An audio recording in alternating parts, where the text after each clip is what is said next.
From Hollywood, it's time now for... Johnny Dollar. Hello? Hello?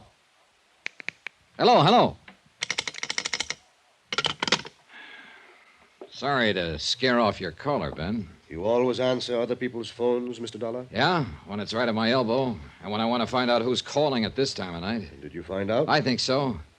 I know of only one person in the township who'd probably hang up when they heard my voice. And who you reckon that'd be, Mr. Dollar? Millie Wells, Jed. Who else? I think you'd better leave Millie out of this if you don't mind. I can understand your concern, Ben, but I'm afraid I can't go along with it.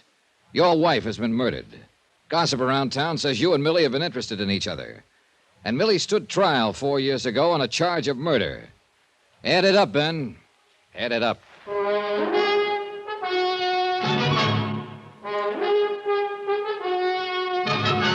Tonight and every weekday night, Bob Bailey in the transcribed adventures of the man with the action-packed expense account, America's fabulous freelance insurance investigator. Yours truly, Johnny Dollar.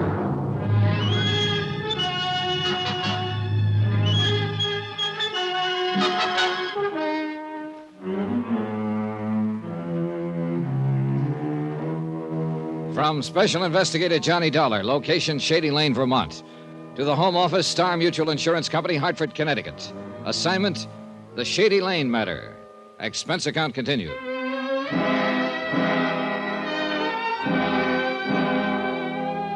It was a messy case, hard to move around in. A small community, and everybody in it was a neighbor or friend of everybody else.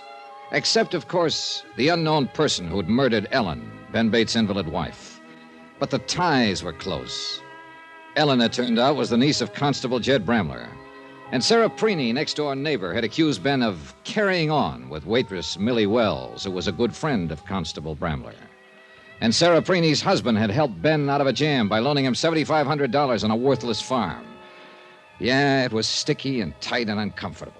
Touch one domino and you moved all of them. But the key to the game, I was still convinced, was Ben Bates himself. Yeah, you're wrong, Mr. Dollar. I've known Ben here for more years than I care to think about. Murder just ain't in his nature. Mr. Bramler, I think you're just too close to this case to keep a perspective on it. I know these people, and you don't. Well, that's exactly the point. Ben is your friend. He was married to your niece, so you just can't imagine him committing a murder. It ain't in his nature. Oh, I've never seen a killer yet without at least a few friends who were certain that murder wasn't in his nature. Now listen to me, both of you. It's not a question of my nature. It's a question of fact, and the fact is a plain and simple one.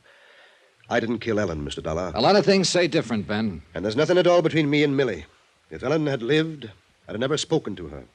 As it is, I've only asked her if I could see her sometime, once this thing is all settled.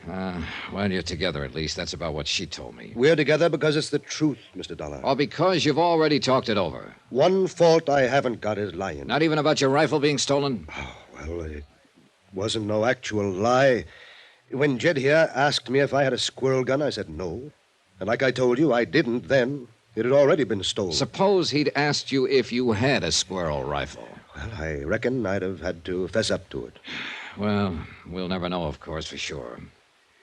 But one thing is sure. After your wife was shot and killed by a gun of that same type, you still didn't report to the constable here that yours had been taken. Well, I explained it to you. How would it have looked if I'd have told him after Ellen was shot that my old squirrel gun had been stolen before? And you didn't report the theft when it happened because Ellen asked you not to. Is that the story? She thought she knew who took it. She wanted a chance to get it back without causing them trouble. And, of course, she's not here now to back you up on that. It's the truth. She was like that. Jed here, I'll tell you. Kind-hearted and tolerant with people. Yeah, she was that all right. It's a fact. If either Mrs. Preeney or Grody Hawkins took it, and they're the only ones that was here that week, then she was aiming to talk to whichever one it was and get it back without bringing the law in, only she never had the chance to. She was killed. Yeah, and that gun figures in it somehow. It's bound to. Look, we've got to find it, Mr. Bramler. Might take some doing. Then we better get at it. Tonight? Tonight. We got things stirred up now. Let's keep them stirred up. All right. Ben, you claim you're not guilty of this. It ain't a claim. It's a fact. Then who would you say is the most likely suspect? Ellen didn't have a single enemy in this world, as far as I know. There ain't a person in this township that had a reason to kill her. Except you. For the money, you mean? For that life insurance policy? It's worth $10,000. And I'm that kind, you think. A man who'd murder his own wife just to get his hands on $10,000. Ben, I don't know. But there's one thing you can count on. I'm going to find out. Constable Bramler and I left Ben alone in his empty farmhouse, drove back into town. The moon was higher now, and the countryside was dappled in black and silver. And it, too, was empty and silent. We alone moved and made noise as we rattled down the winding dirt road through the flint rock valleys between the sleeping elms and maples. Logic still pointed at Ben Bates, but I'd begun to doubt logic a little. Bramler was right. Murder didn't seem to be in Ben's nature. And I wasn't sure now whether he sat there in his silent house alone with guilt or alone with grief. Brody lives back at the feed store there. What do you mean, back of it? Well, kind of a shack there on the back corner of the lot. They let him live in it in return for keeping an eye on the store at night. Yeah, quite a choice for a night watchman, a kid who's been up several times for petty theft. Mm-hmm. I reckon it does seem a bit odd. Well, let's go see if he's there.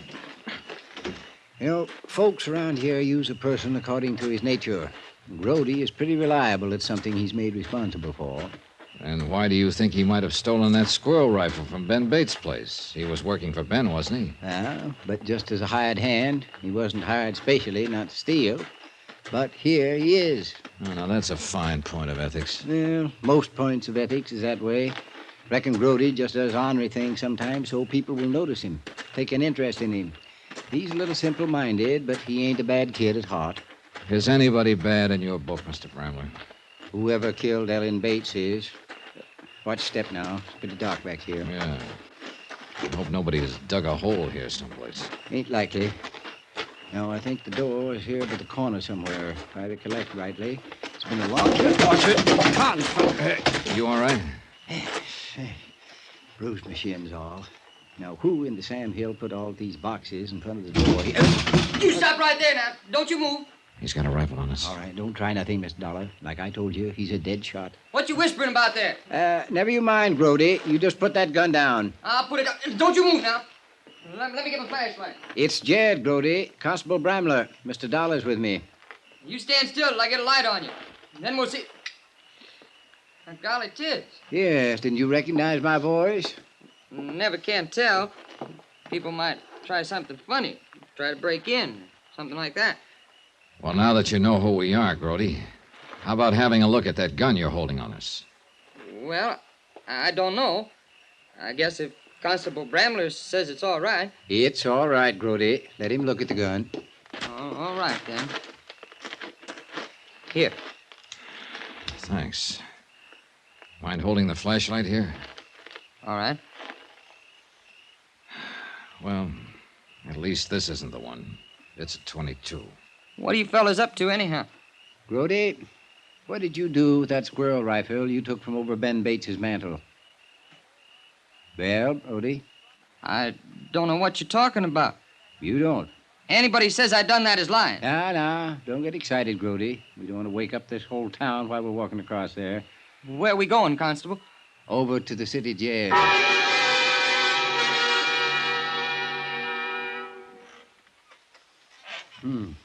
Quiet night. Not even a mockingbird singing out there. I wish that bird back in the cell would do some singing. Yeah, he will. Always gets to bothering him after he's in for a while. 30 minutes hasn't bothered him much. He'll talk pretty soon. Provided, of course, he has anything to talk about. I know that boy inside out. Now, whether he stole that gun or not, he's lying about something. I'm going to have to buy some oil one of these days. Doggone chair even gets on my nerves.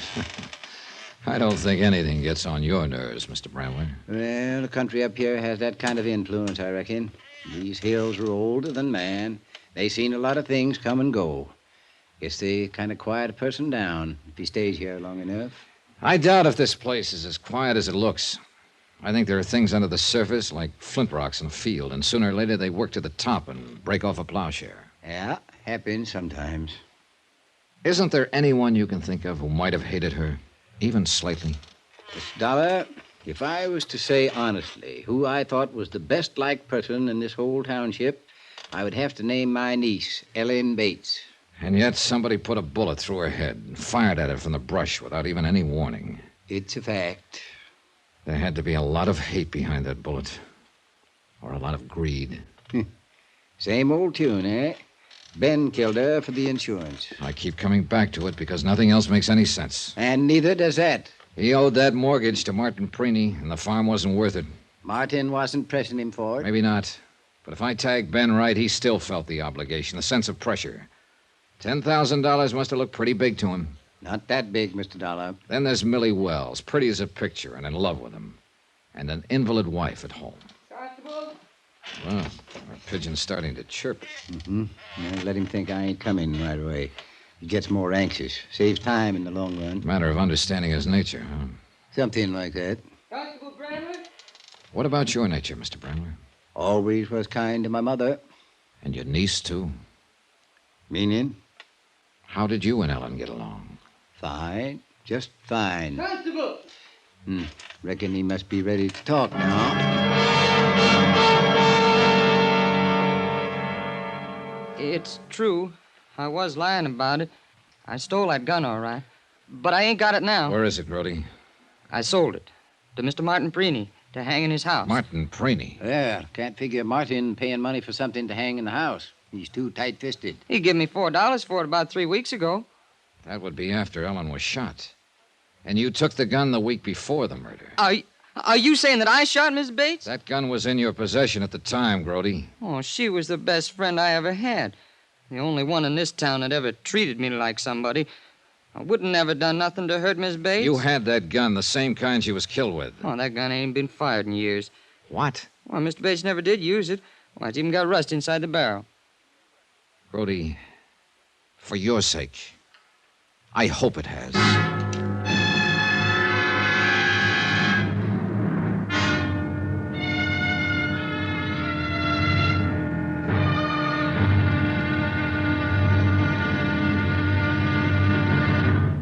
Now, here's our star to tell you about the final intriguing episode of this week's story. Tomorrow, one domino tips, the whole stack tumbles, and the last man falls with a crash. Join us, won't you? Yours truly, Johnny Dollar.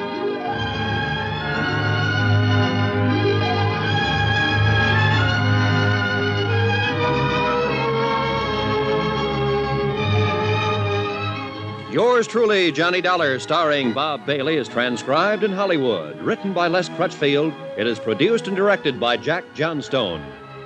Be sure to join us tomorrow night, same time and station, for the next exciting episode of Yours truly, Johnny Dollar. Roy Rowan speaking.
You've been listening to the OTR Gold Network.